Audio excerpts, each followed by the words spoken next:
부동산 투기 의혹 때문에 물러났던 김의겸 전 청와대 대변인이 SNS를 통해서 이 건물의 공개 매각을 밝혔습니다.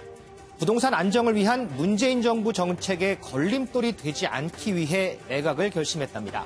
그리고 차액은 기부하겠다고도 했습니다. 그러면서 당시 이제 부인 탓을 한 자신의 잘못에 대해서도 사과했습니다. 김 전 대변인이 물러난 게 지난 3월이었으니까 9개월 만에 이 건물이 다시 소환된 거죠. 이를 본 야권의 시선 당연히 곱지 않습니다. 김 전 대변인 내년 총선 출마설이 흘러나오는데 이것 때문에 더 그럴 겁니다. 프레스인에서 이 얘기 더 해보겠습니다. 네, 흑석동에 27억 원 상당의 상가를 매입해서 청와대 대변인직에서 물러났던 김의겸 씨.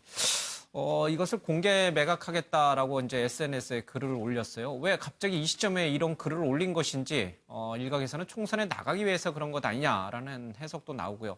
또 본인 주장대로라면은 문재인 정부의 부동산 정책 굉장히 지금 중요한 고비를 맞고 있잖아요. 자, 이 정책에 걸림돌이 되기 싫어서 공개 매각한다 이렇게 또 얘기하고 어느 쪽이 진위인지는 모르겠습니다만은 좀 풀어나가야 될 필요는 있는 것 같습니다. 먼저요. SNS에 구체적으로 어떤 내용을 어떻게 쓴 것인지 그 사실부터 좀 전해주시죠. 네, 그렇습니다. 김의겸 전 청와대 대변인이 SNS를 통해서 이 문제인지 건물, 이 흑석동 건물에 대해서 공개 매각을 천명을 했습니다. 예. 대변인 시절 무리들 빚은 이 서울 흑석동 건물을 매각하고 이 차액은 기부하겠다고 밝히면서 관심 있으면 뭐 어디 부동산으로 연락해달라 이 구체적으로 지금 밝혔거든요. 예. 이 건물의 경우 말씀드렸다시피 아까 이제 지난해 25억 7천만 원 거의 이제 전 재산을 올인해서 매입한 건물인데 예. 이 재개발 지역에 있는 데다가 상당한 이제 시세 차익이 예상됐어요. 그렇기 때문에 지금 올해 3월에 이제 부동산 투기 의혹이 일었고 김 전 대변인은 논란 하루 만에 이제 사퇴를 했죠. 예. 이번에 이제 공개 매각 의사를 나타낸 이유에 대해서 이제 직접 SNS에 썼는데 문재인 정부 부동산 정책에 걸림돌이 되어서는 안 되겠기에 매각을 결심했다. 무주택자로 돌아가서 문재인 정부를 믿고 기다리겠다 이렇게 밝혔습니다. 선거에 나가겠다 이런 얘기는 없네요. 그런 얘기는 없었습니다. 예. 지금 부동산 정책, 문재인 정부의 부동산 정책을 비판하는 사람들이 대표적인 사례로 바로 김의겸 전 대변인의 이 흑석동 건물 상가 사례를 계속 끊임없이 들기 때문에 그 문제를 일소하기 위해서 걸림돌이 되기 싫어서 판다.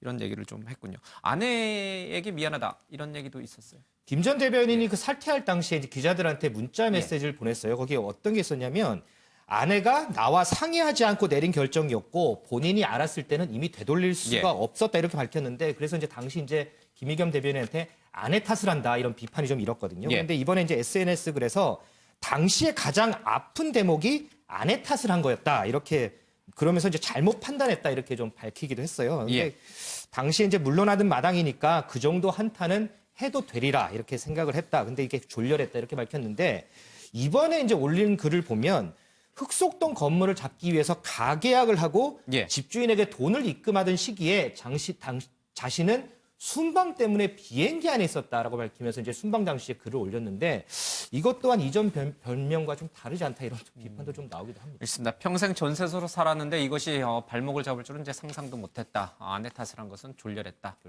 알겠습니다. 야당은 지금 총선 나가려고 그러는 것 아니냐 이런 의구심이 있잖아요, 김건희 기자. 근데 실제로 지금 총선 나간다는 얘기는 없어요. 김의겸 씨 SNS 보면. 네, 사실 뭐 본인의 의사와 상관없이 뭐 아무래도 전직 청와대 대변인이다 보니까 여러 가지 총선과 관련한 이야기가 나오고 있습니다. 특히나 이 본인이 초중고등학교를 나왔던 전북 군산 쪽에서 출마할 가능성이 나오고 있는데요. 이와 관련해서는 지금 이번에 내려졌던 이 부동산과 관련한 결정은 뭐 총선과 관련한 것이다라고 본인이 밝히지 않았으니까요. 이와 관련해서는 향후 좀 더 상황을 지켜봐야 할 것 같습니다. 알겠습니다. 박지원 의원은 뭐 격려해 준 것 같아요? 네, 그렇습니다. 이게 당시 비난이 거셌던 게 정부는 집은 투자 목적이 아니라 거주 목적이어야 된다라고 하는데 그 정부의 대변인은 정작 빚까지 내서 살지도 않을 뭐 이른바 이 재개발 딱지를 산 모양새이기 때문에 비난이 거셌습니다. 근데 당시 김 전 대변인 사퇴를 했고요. 이게 뭐 위법 여부로만 따지자면 이 시세 차익을 이제 본인이 가져도 위법은 아닌 상황이죠. 그런데 이제 그 차익을 모두 기부하겠다고 직접 나서니까 이제 박지원 의원이 대표적으로 긍정적인 반응을 보였습니다. 역시 김의겸이다. 김의겸에게 누가 돌을 던질 수 있겠느냐 하면서요. 약속을 지키는 또 잘못을 고치는 김의겸 전 기자에게 박수를 보낸다. 이런 글을 올렸습니다.